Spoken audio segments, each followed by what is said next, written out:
नमस्कार, स्वागत है आप सभी का डीडी न्यूज के इस खास कार्यक्रम न्यूज पंच में। मैं हूं आपके साथ कृतिका, जहां हम आपके लिए लेकर आते हैं देश दुनिया से जुड़ी तमाम छोटी और बड़ी खबरें। और आज न्यूज पंच के जरिए जिन 3 प्रमुख खबरों की करेंगे विस्तार से बात। सबसे पहले एक नजर डाल लेते हैं उन प्रमुख खबरों पर टॉप लाइंस के जरिए। तो सबसे पहली और प्रमुख खबर है, जहां आपको बता दें कि पैक्स सिलिका गठबंधन से अब भारत का जो दबदबा है वो इस वक्त में बढ़ता हुआ नजर आ रहा है। और इस गठबंधन में शामिल होने के बाद में भारत को किस तरीके से होगा फायदा, बताएंगे विस्तार से आपको। लेकिन इसके साथ ही जो दूसरी प्रमुख खबर वो है पश्चिम बंगाल से जुड़ी हुई, जहां पश्चिम बंगाल में आखिर किस पार्टी की टेंशन बढ़ती हुई नजर आ रही, क्योंकि एक इस समय सीधे तौर पर हम देखें तो एक खबर इस समय सामने आई है कि जो फाइनल वोटर लिस्ट है उसमें करीब 70 लाख नाम काटे जा सकते हैं। आखिर किसको कितना नुकसान होगा, बताएंगे इस खबर के बारे में भी। लेकिन इसके साथ ही जो तीसरी प्रमुख खबर वो है अंतरराष्ट्रीय जगत से जुड़ी हुई, जहां डील नहीं तो तबाही होगी। जी हां, बिल्कुल, अमेरिका और ईरान के बीच में अब जल्द ही फैसला होगा। आखिर क्या है पूरी खबर, ये भी आपको बताएंगे विस्तार से। तो चलिए शुरुआत करते हैं पहली और प्रमुख खबर के साथ। दरअसल आपको बता दें कि नई दिल्ली में भारत मंडपम में भारत एआई इंपैक्ट समिट के 5वें दिन एआई की दिशा में भारत ने एक लंबी छलांग लगाई है। जी हां, अमेरिका के राजदूत सर्जियो गौर और केंद्रीय मंत्री अश्विनी वैष्णव की मौजूदगी में भारत अमेरिका के बीच ऐतिहासिक अलायंस हुआ। भारत को अमेरिका के नेतृत्व वाले पैक्स सिलिका अलायंस में शामिल किया गया। साथ ही आपको यह भी बता दें कि ये गठबंधन सेमीकंडक्टर और आर्टिफिशियल इंटेलिजेंस और महत्वपूर्ण मिनरल की ग्लोबल सप्लाई चेन को और सुरक्षित और मजबूत बनाने का काम करता है, जिसमें अब भारत भी जुड़ चुका है। आखिर इस समझौते से कैसे भारत को होगा फायदा, बताएंगे आपको। साथ ही करेंगे चर्चा अपने संवाददाता से। उससे पहले आपको दिखाते हैं पैक्स सिलिका के साथ भारत की साझेदारी। तो जी हां, पैक्स सिलिका के साथ भारत की साझेदारी, जहां एआई इंपैक्ट समिट 2026 में भारत की तरफ से यह बड़ा कदम उठाया गया। और सीधे तौर पर हम देखें तो भारत यूएस के बीच पैक्स सिलिका घोषणा पत्र पर आज हस्ताक्षर अब हो चुके हैं और भारत भी अब इस सूची में शामिल हो चुका है। अमेरिका के नेतृत्व वाले इस पैक्स सिलिका में भारत भी शामिल हो चुका है। भारत से पहले 9 देश और इसमें शामिल है। दुर्लभ खनिज और एआई के लिए मजबूत आपूर्ति और साथी श्रृंखला बनाने पर इस गठबंधन में जोर दिया जाता है। दरअसल आपको बता दें कि इस गठबंधन की अगर हम बात करें तो दिसंबर 2025 में इस पैक्स सिलिका को लॉन्च किया गया था। लेकिन ये समझौता एक है, लेकिन इस एक समझौते के कई सारे फायदे हैं। क्या कुछ इसके फायदे हैं वो भी आपको फटाफट से बता देते हैं। दरअसल इसके कई सारे फायदे हैं। सुरक्षित आपूर्ति श्रृंखला तक पहुंच होगी भारत की। सेमीकंडक्टर उद्योग का सीधे तौर पर विकास होगा। एआई और तकनीकी नवाचार से मजबूती होगी, भारत जो है वो मजबूत होगा। आर्थिक और रणनीतिक तौर पर अगर हम देखें तो संबंधों में वृद्धि होगी। भारत के जो संबंध हैं, रिश्ते हैं, वो बढ़ते हुए नजर आएंगे। मानव संसाधन और निवेश के भी अपार अवसर आएंगे। और सिर्फ निवेश नहीं, बल्कि और जब निवेश आएगा तो जाहिर सी बात है कि रोजगार के जो अवसर हैं वो भी बढ़ते हुए हमें नजर आएंगे। आखिर पैक्स सिलिका को लेकर के, पैक्स सिलिका में भारत के शामिल होने पर अमेरिकी राजदूत सर्जियो गौर और साथ ही केंद्रीय मंत्री अश्विनी वैष्णव और गूगल के सीईओ सुंदर पिचाई ने आखिर क्या कुछ कहा है, फटाफट से वो आपको सुनाते हैं। यूएस के साथ और यूएस के साथ और भी कई जुड़े हुए देशों के साथ मिलकर भारत पैक्स सिलिका यानी सेमीकंडक्टर इलेक्ट्रॉनिक्स की वैल्यू चेन का हिस्सा बना है, जिससे भारत की इलेक्ट्रॉनिक्स इंडस्ट्री को, सेमीकंडक्टर इंडस्ट्री को बहुत लाभ होगा। जिस तरह से ऑलरेडी 10 प्लांट भारत में स्थापित होने की प्रक्रिया में है और बहुत जल्दी पहला semiconductor plant commercial production start करेगा। उस कड़ी में भारत में सेमीकंडक्टर की डिज़ाइन, चिप डिज़ाइन, आज सबसे एडवांस 2 नैनोमीटर की चिप्स भारत में डिज़ाइन हो रही है। कंप्लीट इकोसिस्टम भारत में आ रहा है। उसी के लिए पैक्स सिलिका की बहुत इंपॉर्टेंस रहेगी। Entry into Pax Silica isn't just symbolic, it's strategic, it's essential. India is a nation with deep talent, deep enough to rival challengers. India's engineering depth offers critical capabilities for this vital coalition. In addition to talent, India has made important strides towards critical mineral processing capacity, and that's something that we're fully engaged on also. Policies that will reinforce US-India tech cooperation will power AI innovation and adoption for years to come. We can share trusted AI technology with the world, and especially with partners like India. The US-India partnership has a critical role to play. Google is proud to serve as a connection point between them both figuratively and literally. More on this later. We have teams across both countries working seamlessly together on some of our most important initiatives. Innovations that start in India, like Google Pay, are making products better for people all over the world. I believe India is going to have an extraordinary trajectory with AI, and we are supporting with a full stack commitment, including products, skilling, and infrastructure. तो PACS silica में सीधे तौर पर अब भारत भी शामिल हो चुका है और इससे भारत को कई सारे फायदे आगे आने वाले समय में होते हुए नजर आएंगे। सीधा रुख करते वक्त हमारे सहयोगी का अखिलेश सुमन इस समय हमारे साथ जुड़ गए, सीधा उनके पास चलते हैं। अखिलेश, क्या कुछ ताजा अपडेट, और साथ ही आपसे जानना चाहेंगे कि ये जो हस्ताक्षर हुए हैं, इस हस्ताक्षर होने के बाद में भारत को आगे आने वाले समय में किस तरीके से सीधे तौर पर फायदा इसका मिलेगा? अखिलेश, देखिए, सबसे बड़ा अपडेट तो ये है कि पैक्स सिलिका पर आज हस्ताक्षर हुआ है और आज ही से ये लागू हो गया है। पैक्स सिलिका में अब कुल मिलाकर 10 देश शामिल हो गए हैं, लेकिन उन 10 देशों में सभी ने अभी तक लागू नहीं किया है। कई देशों ने अभी तक केवल सैद्धांतिक सहमति दी है, लेकिन भारत ने में से आज जब हस्ताक्षरित हुआ उसके बाद से ही लागू हो गया। तो निश्चित तौर पे कह सकते हैं कि यह पैक्स सिलिका का सबसे सफल जो है हस्ताक्षर आज हुआ है। देखिए, दिसंबर 2025 में इसके लिए निश्चित तौर पे निमंत्रण मिला था, लेकिन भारत ने इससे सोचा कि एक ऐसे समय में इसको घोषित किया जाए ताकि जो है एक बड़े पैमाने पे इसका कह सकते हैं कि इसकी घोषणा हो ढंग से। तो एआई समिट जो है, इम्पैक्ट समिट है, इस समय तय किया गया कि एआई इम्पैक्ट समिट के समय इसे घोषित किया जाएगा। और एआई इम्पैक्ट समिट जब आज हो रहा है तो आज उसी अवसर पे जो आईटी मिनिस्टर है अश्विनी वैष्णव, उनकी उपस्थिति में जो अमेरिका के राजदूत है सर्जियो गोर, और उसके अलावा जो अमेरिका के secretary of state for economic affairs हैं वो आए थे, और बीच में हमारे जो सचिव हैं उनके सचिव के साथ से हस्ताक्षर हुआ।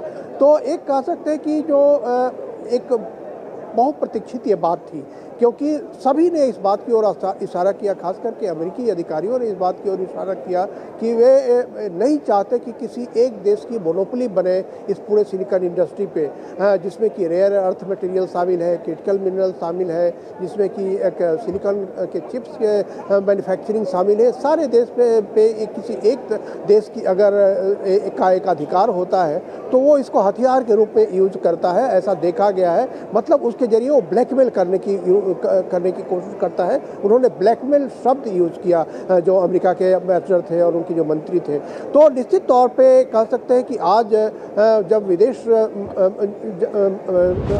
मंत्रालय के अधिकारियों ने एक लंबे कह सकते हैं एक्सरसाइज के बाद जब आज इसका अंतिम रूप में आया है, उस समय मंत्री अश्विनी वैष्णव से एक खास बात कही कि 1 मिलियन लोग, मतलब 10 लाख टैलेंट की ज़रूरत होगी तुरंत पूरी तरह सिलिकॉन इंडस्ट्री में। जो पूरा जो मैन्युफैक्चरिंग का है, उसमें क्रिटिकल मिनरल्स को खनन का है, उसके प्रोसेसिंग का है, उसके अलावा उसके जुड़े हुए जो सॉफ्टवेयर है, उससे जुड़ा हुआ जो इनोवेशन है, उससे जुड़े हुए जो एआई बनेगा, उसकी डिजाइनिंग होगी। तो इन सारे से जुड़े हुए 1 मिलियन लोगों की ज़रूरत तत्काल तौर पर पड़ेगी। और वो 1 मिलियन लोग कहाँ से आएंगे? वो 1 मिलियन लोग भारत से आएंगे, जिसके बारे में सर्जेई जोर ने कहा कि जो भारत का जो इंजीनियरिंग में महारत है उस बात का हम लोहा मानते हैं, और वो भारत के इंजीनियर इस मामले में बड़ा योगदान करेंगे।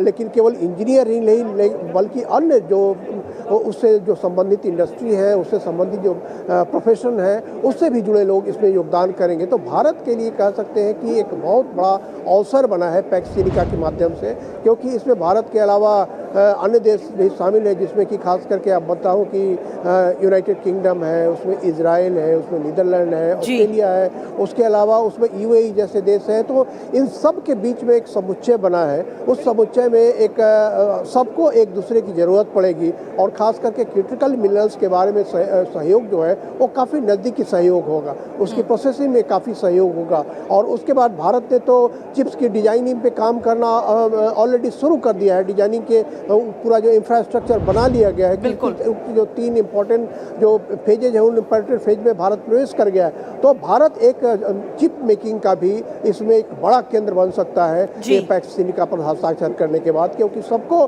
भारत जैसे देश की ज़रूरत है जहाँ की डिजाइनिंग भी हो सकती है, जहाँ की सॉफ्टवेयर भी बन सकता है, जहाँ की इंजीनियरिंग, जहाँ की माइनिंग प्रोसेसिंग सब कुछ हो सकता है। वो एकमात्र देश भारत है और यहाँ कोई जनबल की कमी नहीं है। हर तरह के जो प्रोफेशनल्स हैं वो प्रोफेशनल यहाँ मौजूद हैं। जी इसके साथ ही अखिलेश, सीधे तौर पर अगर हम देखें तो एआई को लेकर, जब से एआई को लेकर चर्चा शुरू हुई तब से लगातार इस बात को भी कहा जा रहा है कि एआई से कहीं ना कहीं नौकरियां खत्म होंगी, लेकिन आज इस बात को लेकर अश्विनी वैष्णव ने कहा कि एआई के जरिए नौकरियां खत्म नहीं होगी, बल्कि उनका जो नेचर है वो बदलता हुआ हमें नजर आएगा। और इसका जिक्र बीते कल प्रधानमंत्री नरेंद्र मोदी ने भी कहा था कि आर्टिफिशियल इंटेलिजेंस के क्षेत्र में कई सारी नौकरियां जो हमने कभी सोची भी नहीं होंगी वो भी आगे उपलब्ध होंगी। हाँ, देखिए, 2 तरह की बातें हैं। प्रधानमंत्री नरेंद्र मोदी ने इसके बारे में जोहान्सबर्ग में जब G20 समिट हो रहा था तो जानती है कि G20 समिट दुनिया के प्रमुख जो आर्थिक शक्तियां हैं उनका एक ग्रुपिंग है।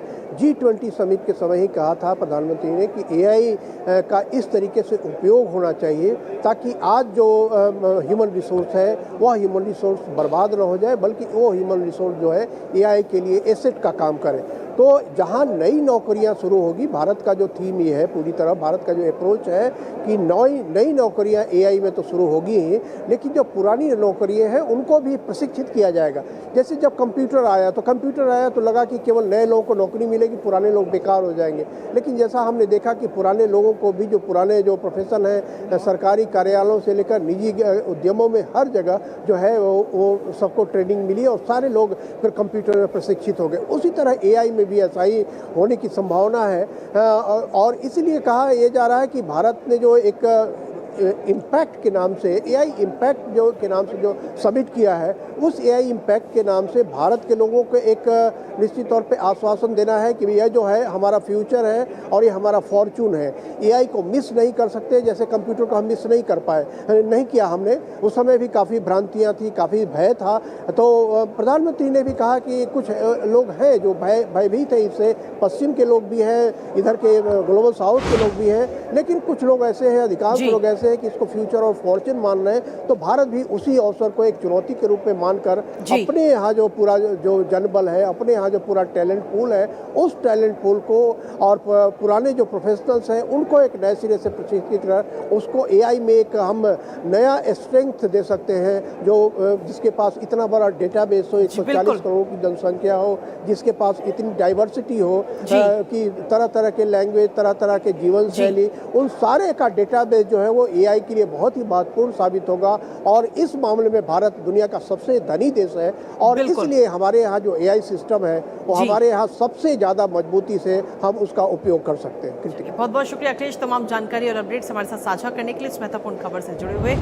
और इसी के साथ चलिए अब रुक करते हैं हमारी अगली महत्वपूर्ण खबर का। और अब बात पश्चिम बंगाल की, जहां एसआईआर की प्रक्रिया लगातार जारी है और जल्द ही फाइनल वोटर लिस्ट भी जारी की जाएगी। हालांकि इससे पहले शुरुआती ड्राफ्ट रोल प्रकाशित हुआ और जिसमें तभी लगभग अगर हम देखें तो 58 लाख नामों की सूची, नामों को इस लिस्ट से, इस सूची से बाहर कर दिया गया था।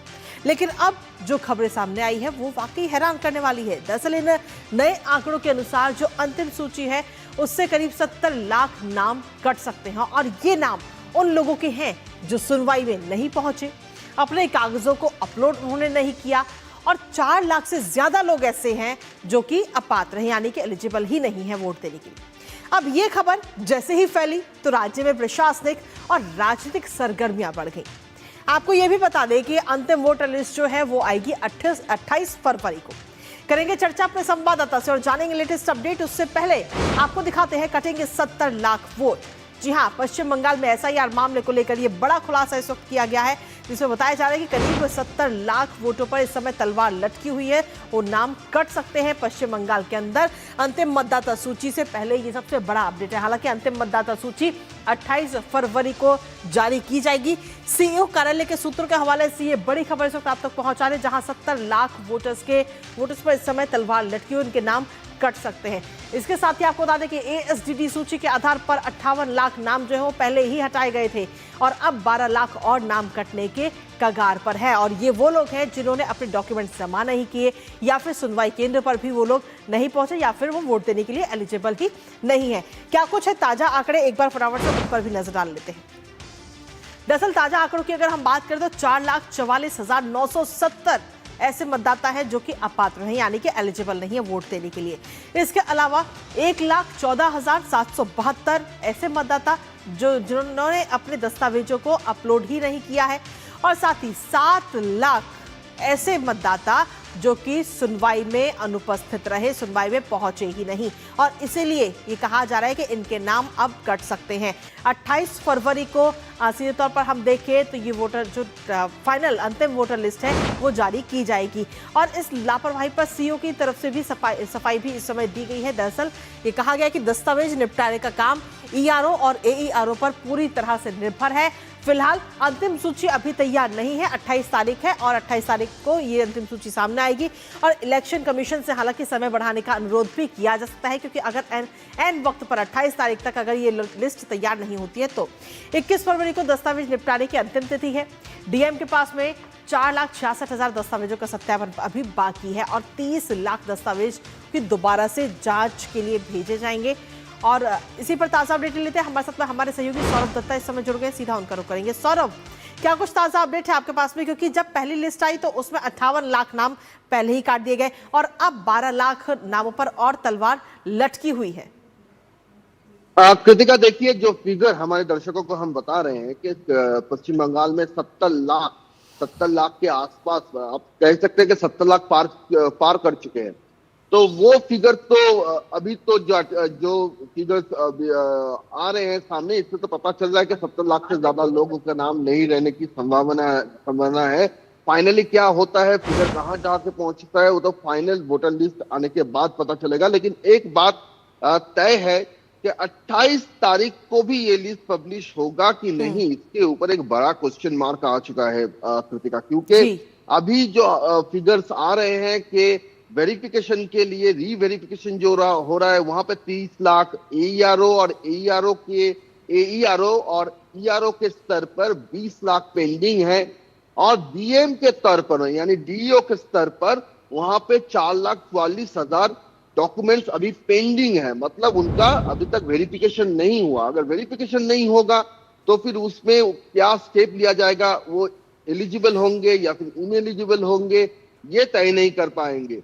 तो अगर ये तय नहीं कर पाएंगे तो अंतिम सूची भी नहीं होगा और अंतिम सूची अगर जितना देरी होगा अंतिम सूची आने में, उसके साथ साथ पश्चिम बंगाल में कितने फेज में इलेक्शन होगा उसका भी सवाल जुड़ा हुआ है।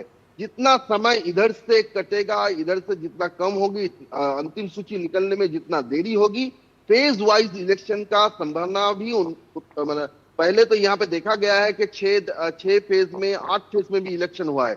इस बार ऐसा लग नहीं रहा है, लग रहा है कि 2 या 3, और अगर हाथ में समय नहीं रहा क्योंकि मई महीने के पहले वीक से पहले इलेक्शन को कंडक्ट पूरा करना जरूरी है, तो फिर एक फेज पे भी इलेक्शन बंगाल में हो सकता है, ऐसी संभावना है, ऐसी अटकलें लगा रहे हैं।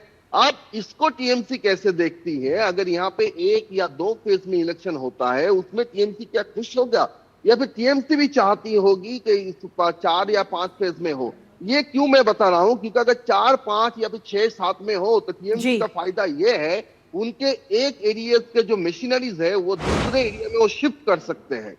यानी भांगर में जैसे जो एरियाज में वहां के जो वोट मशीनरीज है, जो वोट करवाते हैं, जो बंगाल में हिंसा के कारण है, वो लोग चले जाएंगे 5th फेज में नदिया, फिर 6th फेज में चले जाएंगे कोच बिहार, वो रास्ता बंद हो जाएगा। तो आगे चल के देखना पड़ेगा कि क्या होता है। जी चलिए, आप इस पर अपनी नजर लगातार बनाए रखिएगा। फिलहाल बहुत बहुत शुक्रिया सौरभ, तमाम जानकारी हमारे साथ साझा करने के लिए।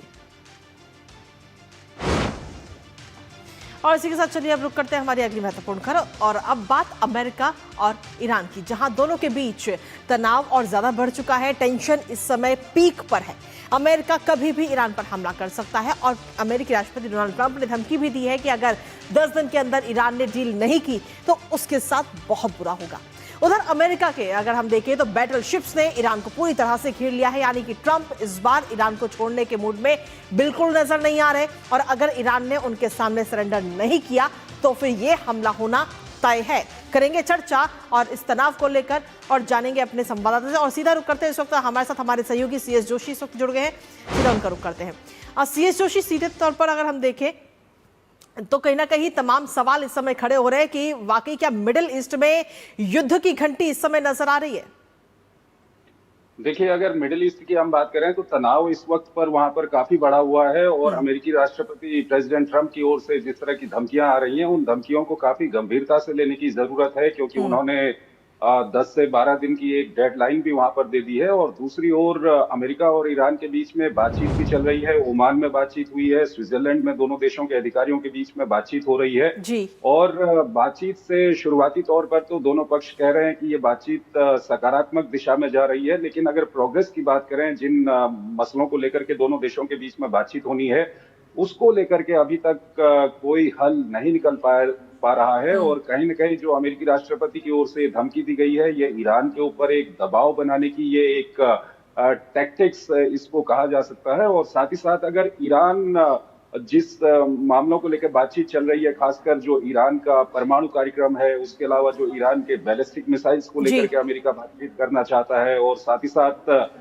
ईरान किस तरह से इलाके में जो प्रॉक्सी गुट हैं, हमास है, हिजबुल्लाह है, दूसरे गुट हैं, हुती हैं, उनको समर्थन करता है, उसको लेकर के वो बातचीत करना चाहता है। ईरान के अंदर जो प्रदर्शनकारियों पे कार्रवाई हुई है, उसको लेकर के अमेरिका बातचीत करना चाहता है, लेकिन ये बातचीत अभी कहीं इस पर प्रोग्रेस नहीं हुई है। हालांकि ईरान की ओर से ये संकेत दिए हैं कि वो न्यूक्लियर कार्यक्रम को लेकर के थोड़ा झुकने के लिए तैयार है, लेकिन बातचीत अभी तक कोई ऐसी आगे नहीं बढ़ पाई है कि फिलहाल सीधे तौर पर अगर हम देखें सीएस जोशी, तो इसमें देखना होगा कि बातचीत आगे बढ़ पाती है या ये हमला ट्रंप की तरफ से किया जाएगा। आप नजर इस खबर पर लगातार बनाए रखिए। फिलहाल बहुत बहुत शुक्रिया आपका तमाम जानकारी हमारे साथ साझा करने के लिए, और इसी के साथ फिलहाल न्यूज मंच में मुझे हमारी पूरी टीम को दीजिए अनुमति। नमस्कार।